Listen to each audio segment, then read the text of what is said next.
Hello everybody, Ben Rogers here, the Raptors Digest, reacting to the Toronto Raptors 124-111 win against the Utah Jazz. Riker, this team continues to roll.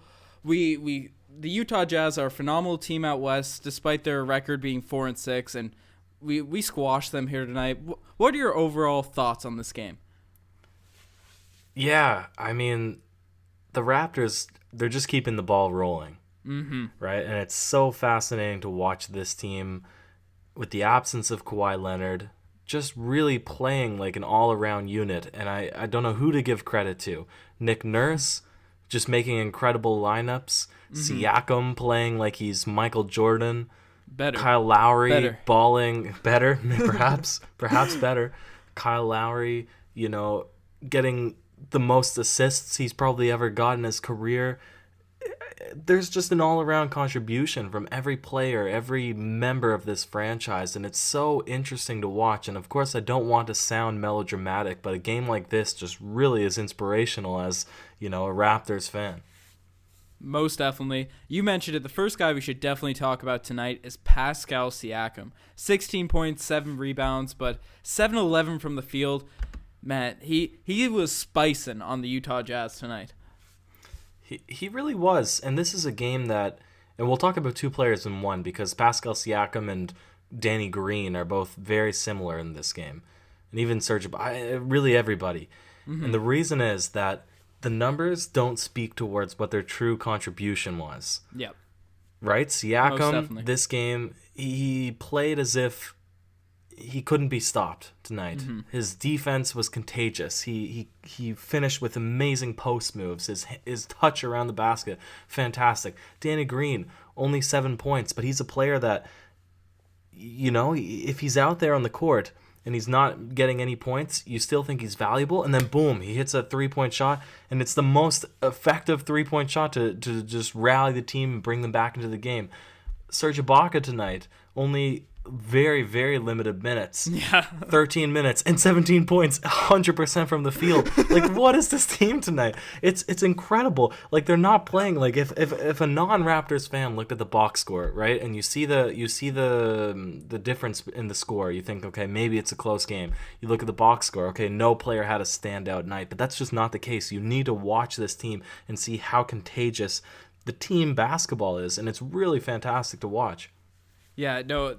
It seems as if everyone is just contributing and playing their role. It's very rare that, because everyone on a team has a specific role to fill and you want to get the most out of each player. And, if you went through teams 1 through 30 and everyone gave what they should on a nightly basis, every team could be a superstar upper tier team despite the talent. And, we might not have as much talented as maybe a Golden State Warriors or Boston Celtics, but just the amount. People are getting maximized on this roster, talent-wise or not. We're getting the most out of each player, and that's all we can ask for as a team, and that will put us over the top against these teams that might be a bit more talented. We didn't even mention Jonas Valanciunas, who in 22 minutes had 11 points, 6 rebounds. Not a huge night for him, and OG Anunoby. He's coming back. He's had some OG had a fantastic game tonight. Fantastic game. Dealing with personal issues, so he's just getting into the flow of things this season. Stepping in for Kawhi Leonard, 17 points, 3 threes, ridiculous defense. Yeah, no, he was really confident from the 3-point tonight. Mm-hmm. Jonas Valanciunas as well, I thought he played really well against Rudy Gobert, and I've said this every podcast, it's nice to see when there's a traditional center matchup because then we can really see Jonas Valanciunas thrive. But I'll ask you this question. This is really interesting. You talked about just then the Celtics, the Golden State Warriors. And I want to ask you about power rankings because, of course, the Raptors, they lost against the Milwaukee Bucks, the one blemish on their almost perfect record to start the season, right? A lot of the NBA reports they have in the power rankings the Raptors as second, the Bucks as third. What I want to ask you is, what is your take? Are the Golden State Warriors the clear number one? I would argue yes, but are the Bucks better than the Raptors? Are the Raptors better than the Bucks? What do you think that the team-wise the NBA is shaping up to be in terms of power rankings? Well, power rankings are always dependent on who won the past week, and it's not. No, it's your not, personal opinion. Your personal opinion. Yeah, so yeah, the power rankings I'm not taking to a huge, the ones that ESPN and all them put out, but I definitely think the Raptors have been showing that they're the cream of the crop of the Eastern Conference. Obviously, the Golden State Warriors, they're ridiculous right now. They have 4 Hall of Famers on their roster, 5 coming back later in the year, and they're all playing at that top tier level. So we need a bigger sample size to see this Toronto Raptors team to really say that they're better than the Golden State Warriors. But if we continue to play at this level, and I think the key is the Serge Ibaka-Jonas dynamic. As I think we can expect a very strong season out of Kyle Lowry and Kawhi Leonard the rest of the way. We know that Siakam and OG are going to have their ups and downs scoring, but are always going to give you the defense at that level. And Danny Green and occasionally CJ Miles will hit the threes, and Steady Freddy will always be Steady Freddy. But if Jonas and Serge can continue to be the best center tandem in the NBA, I think we could definitely be at the level of Golden State. They have more talent, but the way we are playing together and that whole rant I went on a few minutes ago, I think that's our advantage against the Golden State Warriors. And if we have a few big men up front, we could legitimately take out the Golden State Warriors if we continue playing at this level. It's a bold claim to make. It's a bold claim to make that we could, take out the Golden State Warriors, to defeat them in a 7-game matchup. But I certainly think that you're onto something with the centers being a bit of an X factor. Yep.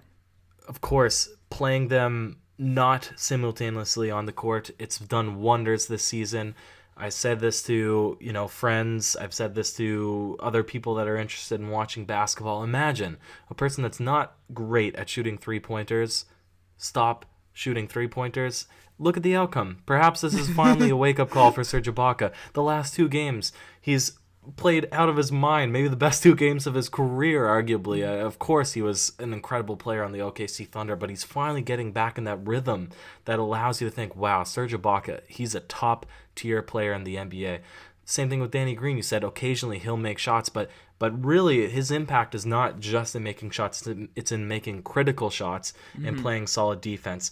Jonas Valanciunas, last season, when his minutes were limited, you could see his demeanor on the bench. You could see he was frustrated. You could see he wasn't happy.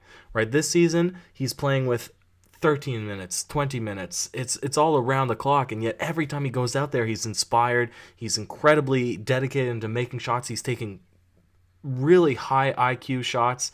He's playing really hard on defense. Jonas Valanciunas, this is the best that I've ever seen him play as a Raptors fan, and I've watched him since his rookie season. It's really good what Nick Nurse is establishing, and I think you're absolutely right that we know Kyle Lowry is going to play well. We know Kawhi Leonard's going to play well, and if we can get that contributions from the centers, this is a very difficult team to beat, regardless of who they're playing. I love the point that you just made on Jonas Valanciunas, and even Serge Ibaka for that matter.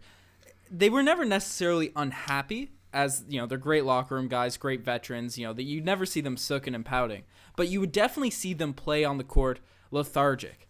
You would see them not mentally engaged, and for whatever reason that was, whether it be playing time or not getting touches or any of that sort of stuff, that was the case last season for them for stretches throughout the year. This year, their minutes are cut down a little bit, but when they're on the court, I think a big key about it this year is they are involved in the offense, and that might be the number one turnaround for these guys, as when they were on the court together, they're 2 guys that are most effective at playing in the paint, so they'd almost get in each other's way, even though Serge Ibaka spent a lot of time at the three-point line, which frustrated both of us, but they kind of got into each other's way. The post touches just weren't there for both of them when they're on the court at the same time, and despite the fact they're playing less minutes, I think they're happier as they're more featured in the offense when they're on the court, and they can go all out for shorter stretches and really show the work that they're going in as they're coming into the game refreshed. Rudy Gobert tonight, it seemed like, I'm surprised looking at the box score, he only played 30 minutes, but it felt like he was on the court for such a long period of time. And, Serge Ibaka, after having a career night against the LA Lakers, only played 14 minutes. You didn't see him sooking and pouting about coming off the bench. In 14 minutes, he went 8 for 8 from the field, 17 points. I know he's in foul trouble as well, but... Yeah, he got fouled out. Fouled out with some very questionable officiating. This was also what was impressive about the Raptors squad, is that this kind of questionable calls was happening the entire game. They kept their heads high. just as we're about to talk about with these centers, they keep their heads high throughout any adversaries, any sort of, diminishing minutes, things that they would expect. This Raptors squad is fully equipped to do really well this season. The thing we should talk about before we get into the segment pieces, Norman Powell. Looked like he had a harsh left shoulder injury. My bad in pronouncing that word. He had a very rough-looking injury to the left shoulder. Of course, in the replays, it didn't seem so severe, but in his reaction to it, we can only believe will be something that felt quite painful to him. Perhaps it popped out. Perhaps it's, a sprain, a strain. We'll hear more information after this podcast is released, of course, over the, the social media and everything. What do you think it means to this team for him, his absence? I think that, of course, to see any player go down, it's bad, but we're going to now see DeLon's role expand. We're going to see more playing time for him, and this is going to be a new interesting dynamic. He had a good game tonight, and I think that he's going to be able to take this heightened minutes, this more elevated role, and he's going to be able to perhaps show the Raptors squad that he's the piece that should be playing more consistently in the rotation. I definitely agree with you on the DeLon Wright point, but before we talk about how this will impact the Raptors further, I just want to, this is so unfortunate for Norman Powell.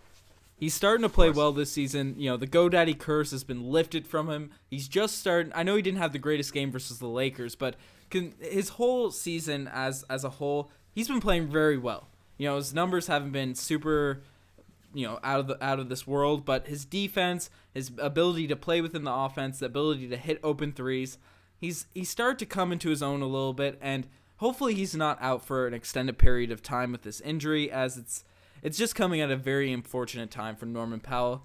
As for the Toronto Raptors, I think we'll be fine, especially as Kawhi gets reintegrated back into this lineup. The Raptors have dealt with a lot of injuries at the beginning of the season, so we really haven't seen a fully healthy Raptors squad. And I know you're always saying how the Toronto Raptors shouldn't be running 11, 12-man rotation, and without Norman Powell, we have about 10 guys that are always ready to go, ready to play in these games. And if we want to go deeper into the rotation, for a regular season, it's not awful to see Lorenzo and Malachi get a few spot minutes and here Moose, and there. Greg Monroe. Yeah, obviously Monroe plays center position, and we can talk about him a little bit as well, as he came in and gave valuable minutes. But, as for the guard positions, I know people love to... Lorenzo Brown didn't play that too great in his minutes at the beginning of the year, but he's definitely a serviceable NBA player. So I think the Raptors will be fine, and we don't even have to give those minutes to our 13th and 14th guys.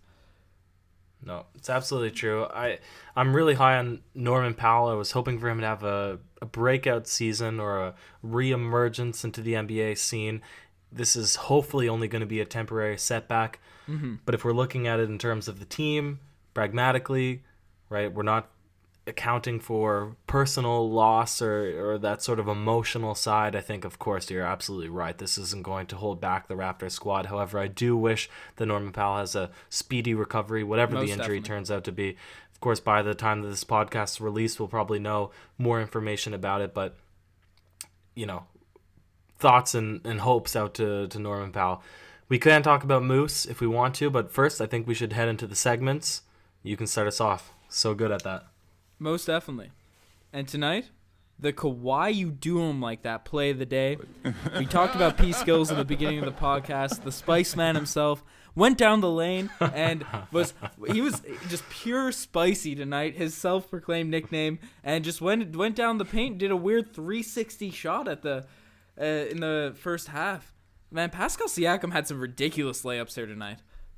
Yeah, if you haven't seen the meme with Michael Jordan out of focus, and then the cleansing of the spectacles, and then the reemergence of Pascal Siakam in a similar position, it holds true. Siakam's been playing with this high level of confidence we know he has, and he's been hitting shots that last season he could only fathom to take. His improvement has been crazy, and I hope he gets the recognition through regular media, because this man has been insane. I fully believe in SPICEY or whatever his proclaimed nickname is. Most definitely. And the thing about Pascal Siakam, you mentioned it, right? I just want to keep raving about this guy, as he gets better, it seems, with every game. And just wait till this guy gets a jump shot on him, because he's improving at an exponential level. You know it's coming. You know that, and he's got the form. It's just the consistency of the shot going in. Once he gets consistent at that 3-point shot, do you think Pascal Siakam could be an all-star in this NBA? You love to bring this up. You love to bring it up. You thought during the offseason this could be Pascal Siakam's all-star year. I'm not sure. Year. You said specifically it could be his all-star year. I said it was possible. Yeah, you think a little bit more than possible. I think you said a little bit vindictively. You said that this will be his all-star year. I'm a little more skeptical. I think mainly because there's so much balanced contributions throughout the entire team that it's going to be hard to recognize Pascal amongst all the good players, all the talent that's on the Raptors squad. However, in the future, his ceiling's high. Yeah, his ceiling is high. And I'm not going to comment as to how high it can possibly, what level he will reach. But I think it's not out of the possibility, the realm of possibilities that Pascal Siakam could be an all-star. He's playing out of this world right now. Okay, final question on Pascal Siakam. Over under 10 MVPs.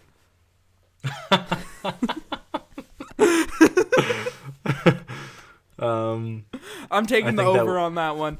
I think we're going to get a lot of heat if at least one of us doesn't say under, but in the comment section. But we'll see. We'll see in 15 years from now when he's still a perennial all-star. Yeah, big facts.